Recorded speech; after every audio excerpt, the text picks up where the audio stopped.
Whalar, Adweek's 2022 Creator Agency of the Year. The creator economy? What is that, and why should you care? Is the world of cosplay and fanfiction a help or headache for mainstream entertainers? And what happens when creators express themselves not with original content, but by riffing on their favorite books, music, and movies? Well, today we're talking to someone who might have a very good idea. Jaime Bilotti, who is the founder and CEO of Fan to Band and the Mutual Agency, which gives superfans of top musicians a platform to voice their ideas and insights. On this episode of Everything is Better with Creators podcast, we'll find out what happens when popular bands give their biggest fans the keys to the car. So buckle up and let's get moving. Roll that intro, please.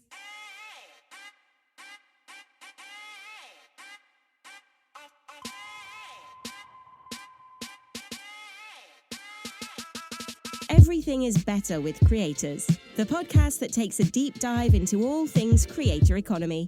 Produced and presented by Whalar. Whalar, we power the creator economy. With your hosts Ashley Rudder, Emma Harmon, Jamie Goodfriend, and Marco Bertozzi. I am the creator.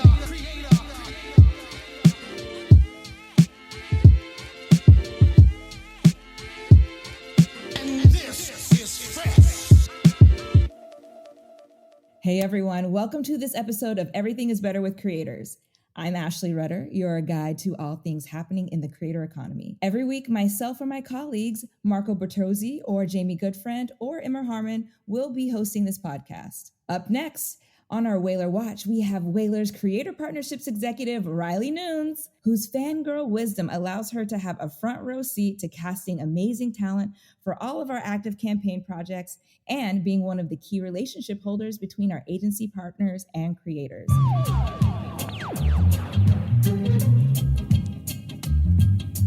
Whalar Watching. Everything is Better with Creators.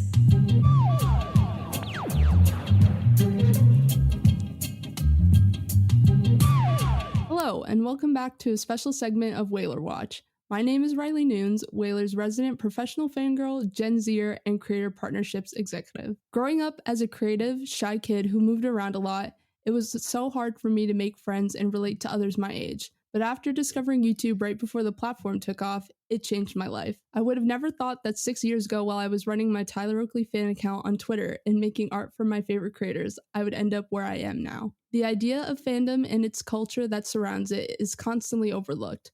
The act of creating a fan page is no longer childish, but an act of resourcefulness, creativity, and dedication. The majority of the most innovative and sparkling ideas that can enhance your campaigns or talent can be found right in front of you in these communities if you just take the time to listen. Fans are the next generation of executives who will use their knowledge to fill in the gaps in the entertainment industry. If every marketing team wants to be in the know of what is popular and up and coming, who better to team up with and call the shots than the people you are directly marketing towards? From Harry Styles fanfiction inspiring the film After We Fell, an uptick in Bath & Body Works false scents going up in sales thanks to the Harry Potter TikTok community, to 2021's Movie of the Year, record-breaking Spider-Man No Way Home was a fanboy's dream storyline, becoming a worldwide hit that has opened up the doors to the multiverse in the entertainment and marketing industries. There is no reason to guess what your audience wants when they will tell you. Here's the 411 on some fandom facts. NCIs, or niche communities of influence, is the newest buzzword and language to use. Defined as identifying the leading voices in communities that drive trends and conversations around the world.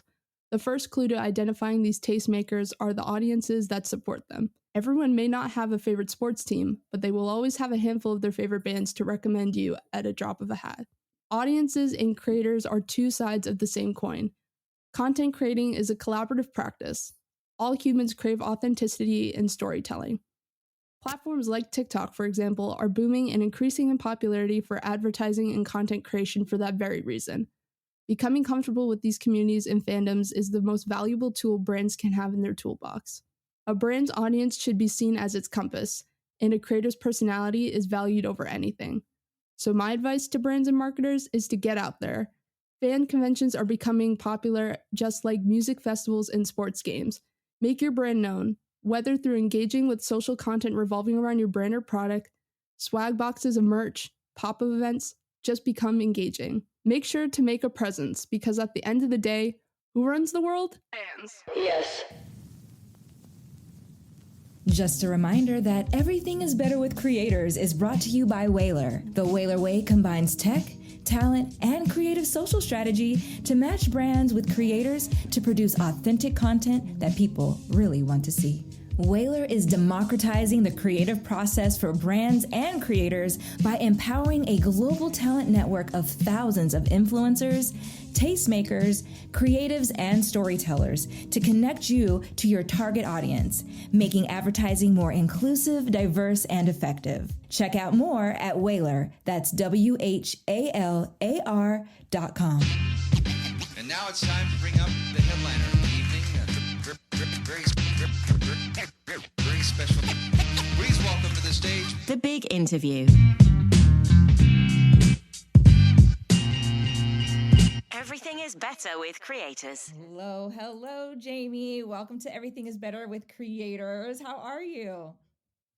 Good. Thank you so much for having me. I am so excited to be here. Ever since I saw your name on the schedule, Jamie, I have been so excited to talk to you about all of the things fandom, because I feel like this is a sleeping giant. Actually, not very much so sleeping, but in terms of people's awareness about it. And so I can't wait to hear all of your thoughts. I'm very excited to get into fandom. It is what I talk about all day, every day. So I'm excited to do so here. What are some core memories you can share that led you into or supported your journey from soccer into this entertainment industry, then to fandoms?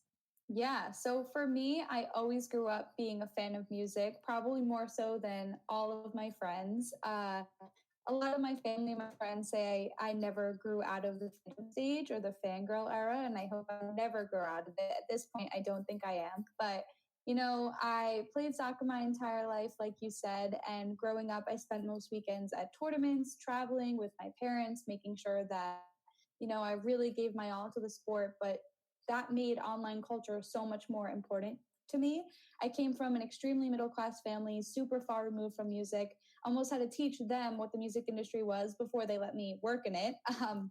So that was fun. So I actually also went to my first concert really late in my life, 16. I went to go see Katy Perry for one of my best friends, Sweet 16. And I'm almost happier that I saw it later in life, because I remember thinking, how did I miss this? And I don't remember life before concerts, but I always spoke up for what I believed in, whether that was fandom or anything else. I went to an all-girl high school, so, you know, women empowerment is very, very close to my heart, and I make sure that I carry that throughout everything I do. But really, I heard no one else saying how I felt in terms of the fact that the fan perspective should be respected, and the people who did respect it in my career, which I'm so lucky to have, it empowered me to do even better. So I'm out here advocating for it every single day, and it's great to see that it's a buzzword, but for me, it's so much more. And I plan to work in fan engagement for the rest of my life.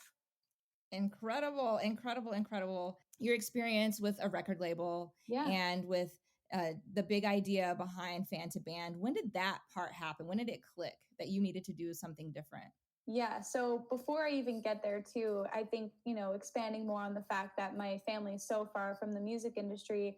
One thing I wish I learned, it's like, you know, growing up, they tell you to dream big, but then no one tells you how expensive it is to dream big. So when I applied to all these music industry schools, which, you know, nobody really tells you how much those are when you're applying. And I was lucky that, you know, my parents guided me along the way and have always given me everything they can. But the schools were expensive. So I went to John Jay College of Criminal Justice, which is a great school, just mainly for people who want to be in the FBI. And I really, really made it a point that I knew I wasn't going to get my music industry education there, but it gave me a business background, and I'm so thankful for it, and the people I met and the lessons I learned. But it was just as more important to get into those labels. So I applied everywhere I could. I just wanted to learn, and I'm still like that. I never lost it. I just wanted to be a sponge and hear different perspectives, and I respected everyone so much, and I was just as much a fangirl as I was a professional.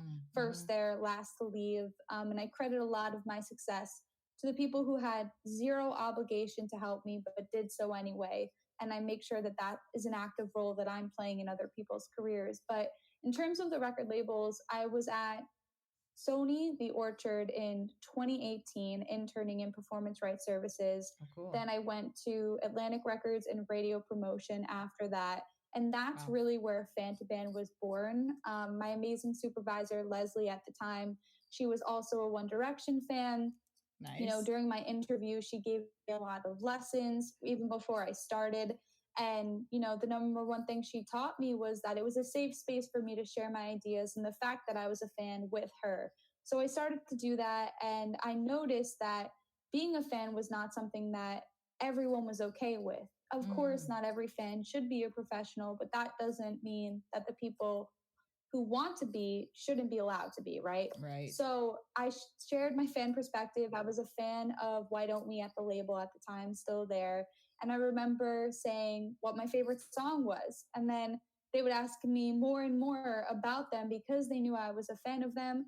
And I had an amazing experience working one of their meet and greets in 2019 at Radio City. And I met a group of fans where at the time I only had an LLC for Fantaban. The premise was creating a platform to empower fans to really expand their careers in a safe and empowering spot. And at that meet and greet was the first group of fans to ever know about Fantaban. And I'm proud to say the two people that I really connected with that day, Jess and Cassie, they're both very much in my life. We have this whole great story about how we helped Jess get into the music industry by allowing her to start the blog for Fantaban. And Cassie got our TikTok following up to 25,000 followers on her content alone with our guidance. So both of them are very, very much a huge part of my story. And from there, you know, I had Fantaban on the side, but the pandemic really allowed me the opportunity to scale it. So I didn't wake up one morning and be like, I'm starting the startup today. I called one fan and then two fans and then 10 and then so on. And I made sure no matter who I was speaking to, I heard them out. I wanted to learn their perspectives. I very much wanted to learn their goals, and I respected them more than anything. And yeah, it's blown up ever since. That is wild. Okay, so tell me this. I need to understand the mindset behind someone having trepidation or, you know, again, obviously old school thought. But what is the trepidation about having a fan work in the industry? Is it that they might not be as professional, or because I feel like the insight there would be invaluable? Me and you both couldn't agree more. But yeah, I've met most of the people who don't understand it. I say there's three different kinds of people in the industry: the people who don't get fan engagement, but they want to learn about it; the people who already know about fan engagement, so they're good to go; and then the people who won't really admit that there's something that they don't know or something that they don't understand. And usually those are the people that use those stigmas to say fan engagement, you know, it's not a real thing. It shouldn't be good. Fans shouldn't work on a team. And listen, as much as I'm here to talk about the positive sides of fandom, of course there's negative sides. It's like anything in life, right? So online culture can be a scary place, you know, navigating, you know, whether you're the kind of person who should work with your favorite artist or take that passion and apply it to other artist careers. Everyone is different. So I'm very much not for people being pigeonholed. So, you know, it's scary. And they use those things against you, those obstacles against you, to just make a blanket statement that fans should not work on people's team. And back to the women empowerment sector of it, you know, labeling women as young and hysterical, that's something that's been happening since, you know, the beginning of time. So it is not a lie to say that that still happens today. It's happened to me many, many times. And at the end of the day, you just have to make sure you surround yourself with people who believe in you. You have to make sure that your priorities are straight and that you're not really willing to compromise what you want to go after for, you know, the ideas of anybody else. So young, hysterical fangirl, if that's how you think of me, great. I know that I am an empowering CEO. I've started 2 companies at this point, and we've placed over 200 people in jobs. And at the end of the day, that makes way more noise than anyone who's telling me otherwise. And I really, really try to advocate for that, because at the end of the day, it never feels good. whether you're just getting started, you've been in the industry forever, it never feels good when someone says those kinds of things to you. So we just try to create a community where people can lean on each other when that does happen. That's right, Jamie. You better let them know who you are. Whoa, what you are saying is so powerful. You have overcome so much bias, and not only for yourself, you're just leaving the door open for so many to make an impact through fandom. And there's so much value around someone who is deeply entrenched in a talent's career and the community that surrounds them.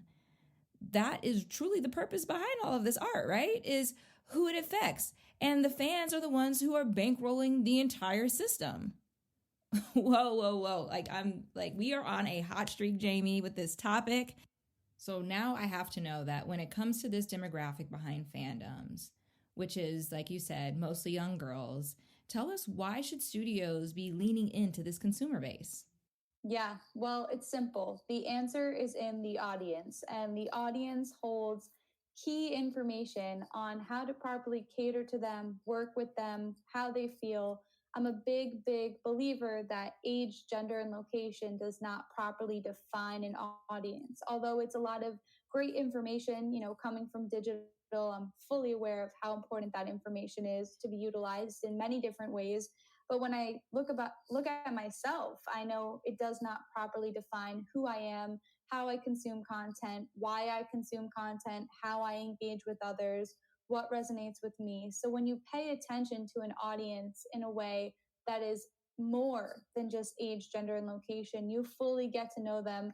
And because fan engagement is such a buzzword right now, I'm sure you've heard many people saying the fan experience, right? The fandom experience. And in my brain, that's like saying the human experience. It's so vague, and every single fan is completely different from the next. And taking the time to truly understand what kind of people or consumers, however you want to talk about them, are in that audience will make up how you move, ebb and flow with that audience. So leaning into it is the number one thing you can do. And I mean, I've always been one in terms of young girls. Like, I didn't realize I had the answers until I started working in these buildings. I mean, I had a lot of the foundation to the everyday jobs I was doing. I was in these labels looking at radio charts and, reading media base. And I remember calling in the radios to play the Jonas Brothers for the first time, or 5 Seconds of Summer. And, I would try to watch the charts and keep my finger on the pulse. And they're like, you know what all of this is? How? I was like, oh, I made sure that, the Jonas Brothers were getting on the radio, this, that, and the other thing. Jamie, I think it would be incredibly helpful if you could let us know if there are hierarchies of fandom. Is fandom the same thing as a stan community? Is there a deeper dive here? Like, what language should our listeners know about fandoms? Oh, yeah. Well, absolutely a hierarchy. I would say the best way to explain it is there's your everyday, let's use Twitter, for example, your everyday profile where you have your own name, your own picture. That's just a profile. Then you have a stan account where it might be a name associated with the fandom. It might be, a different photo with your name, or a different name with your photo. And it's dedicated to really believing in that one person. Then there's also these stan accounts that aren't necessarily update accounts, but they become influencers in their own right because they travel all over the world. They're extremely well known. They know every fan. There's a lot in the Shawn Mendes fandom, the Justin Bieber fandom. Surprisingly, I love seeing cross-pollination of different fandoms. Like, sometimes those people are the same people if they stan more than one person. Then there's the accounts that do stan more than one person, so there could be the combination. Then there's the update accounts who, are the next wave of media in my, mind, where they create social followings of true, authentic community that is less filtered and more of the people. And that's just baseline. There's so many subsets of what goes into fandom, but it's super interesting to see more and more niches come out of, utilizing different social platforms. For example, update accounts and stan accounts on TikTok.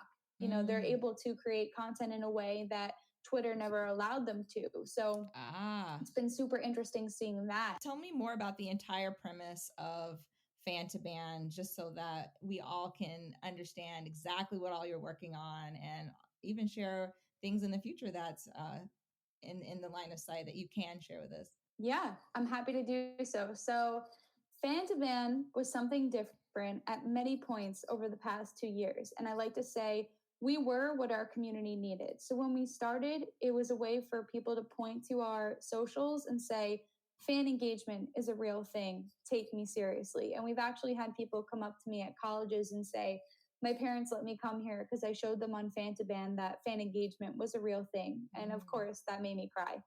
And then, in addition to that, when the pandemic hit, everybody wanted to learn. And we learned about the lack of resources in different countries outside of the US that had really no way for people to get started in the music industry. So we made sure we filled that gap. And we had bi weekly workshops, monthly panelists, you name it. People wanted to learn. We had amazing clubhouses with over 400 people. We trended on Twitter with amazing fan projects. And then as the world started to open up a bit, we did a really great job at placing people in jobs. So half of the community wanted to learn, half of the community was in jobs, and you saw this amazing ecosystem of them helping each other. One of my mentees from the 1520 mentorship program run by Stacy. It's amazing. If you haven't heard of it, go check it out. Amazing. She was based in Canada. And I learned that there was a group chat from everybody in Canada from fan to band that started helping each other. Half of them worked at the labels, half of them wanted internships. And this was something I didn't even know about. Wow. So it's been amazing. And I do want to shout out the fact that fan to band just brought on an amazing new group of leadership who's going to be sitting in the driver's seat with me and scaling it beyond words. We have an amazing activation throughout the summer with Skyline Drive-In in Brooklyn, where we're going to be doing the Stans Summer Series. We're going to be doing multiple drive-in movie nights for fandoms in association with some great anniversaries. And it's going to be so amazing to see people come together in a safe way again when we haven't been able to in so long. And they're pitching for new speakers and new workshops and collaborations within international universities, and making sure that, you know, many different people of many different backgrounds are feeling represented, and that they are actually represented, you know, making sure we're doing on the ground work. So I'm inspired by them daily, and it's really easy to work hard when you're surrounded by an amazing group of individuals. It sounds like it. I mean, I want to be an intern, Yeah. Jamie. Come on, like that's. It's been amazing. It sounds like an incredibly energetic space, and I have to also shout out to Riley Nunes on my team. She is also a big part of a fandom, and when I tell you, her energy is magnetic. I call her my unicorn angel queen, because she just is so tapped in and dialed in. And so again, I just can only imagine what a space filled with even more people just like you and just like it's her. like a million Rileys, trust me. Right. I mean, I'm very familiar in terms of, it's so great to see her also, you know, not compromise fandom and really, really advocate for it. I think she's a great example of someone who does that extremely well. So yes, I emphasize everything you said. Shout out Riley. Yes. Now, Jamie, I have to ask you about this. I recently read about this team that you have built, and I believe the term that was used was virtual street team. Yes, that's it. That you have a virtual street team of 1,300 plus members in over 30 countries. That is bonkers. What in the heck is that? And how does it work? And did you find them all on social? Yeah, so we're actually up to 1,730 countries now. We've had over 7,000 applicants, but we have no technology as of yet. We're currently building it. We've been hosting it out of Discord and Facebook. So virtual street team, that came about. So in terms of marketing, right, I always want to use verbiage that's familiar to fandom. And street team, that's a term that we're all familiar with. You know, it's a sense of coming together to really push, you know, an agenda. And our agenda is making sure that fans feel empowered and that they have the resources to give them the confidence to do so. So in the pandemic, there was no in-person street team. So we made a virtual street team, which allowed us to reach people in so many different countries. Wow. Thank you. That's incredible. That's absolutely incredible, Jamie, because, you know, the passion is one thing, but understanding a business, understanding all of the logistics that go into creating a successful experience for a community, there's a lot of moving parts there. And so, I mean, Yeah. my hat goes off to you, and I'm so excited for you in this business because, like you said, you are definitely teaching a person to fish rather than giving a person a fish. And that's just going to Thank you. play out so beautifully in their life. Oh my gosh, this is crazy, Jamie. I'm loving this. You have been an absolute joy to speak with, and I just can't thank you enough for joining us. Thank you for having me. And I'm so excited to, support everything you guys do. We hope you've enjoyed what you've heard and will come along with us as we navigate this journey to the promised land of the creator economy. Make sure you subscribe or follow our show on Apple Podcasts, Spotify, Google Podcasts, iHeartRadio, or wherever you like to listen to audio. And of course, we'd love a rating and review if you get the op. And special thanks to Jaime Bilotti for joining us. Make sure to check out more from Whalar and all things at the intersection of a talent network, partnerships, technology, and creativity at whalar.com. And follow us on Instagram, Twitter, and LinkedIn. For Everything is Better with Creators, I'm Ashley Rudder. We'll catch you next time.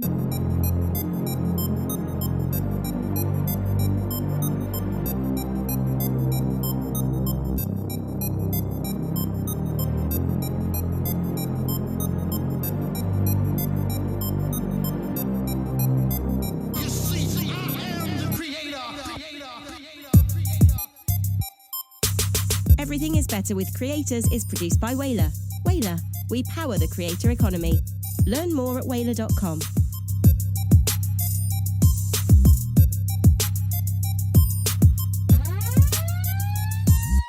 Whalar, Adweek's 2022 Creator Agency of the Year.